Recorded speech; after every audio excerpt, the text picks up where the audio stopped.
आज आम्हाला माळावरच्या गणपतीच्या दर्शनाला जायचं होतं, पण त्याआधी आम्हाला हा सूर्योदय पाहायचा होता, म्हणून आम्ही घरातून निघतानाच उशिराने निघालो.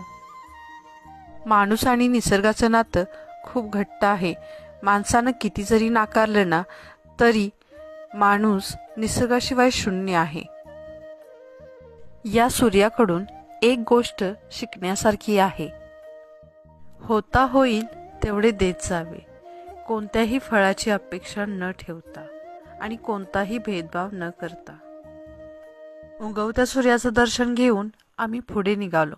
वाटेत चौगाच्या विहिरीमध्ये उगवलेले हे भले मोठे झाड, तसेच गावातले सरकारी हॉस्पिटल पाहत आम्ही पोहोचलो पंतोजी बुवांच्या समाधीजवळ.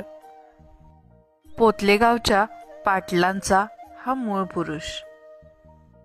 समाधीचे दर्शन घेऊन आम्ही चाललो गणपती मंदिराकडे.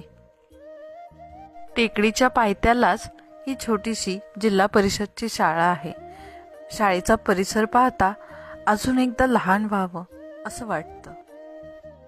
छोट्या छोट्या लेकरांनी फुलवलेली ही बाग पाहून त्या लेकरांच्या मनात आपल्या मातीविषयी ओढ निर्माण करण्याचे कार्य शिक्षकांनी खूप छान पद्धतीने हाताळले आहे याची जाणीव नक्कीच झाली.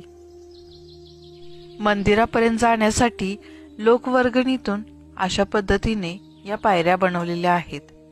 निसर्गाने केलेल्या रंगांची उधळण पाहून मन एकदम ताजेतवाने होते. हे पहा, हेच ते गणपतीचे मंदिर. इथला सूर्योदय बघाशी आपण पाहिला. आपल्या लेकरांसाठी ठाम उभे असलेले महादेव आणि सदैव त्यांच्या सोबत असलेले नंदी यांचे दर्शन घेतले.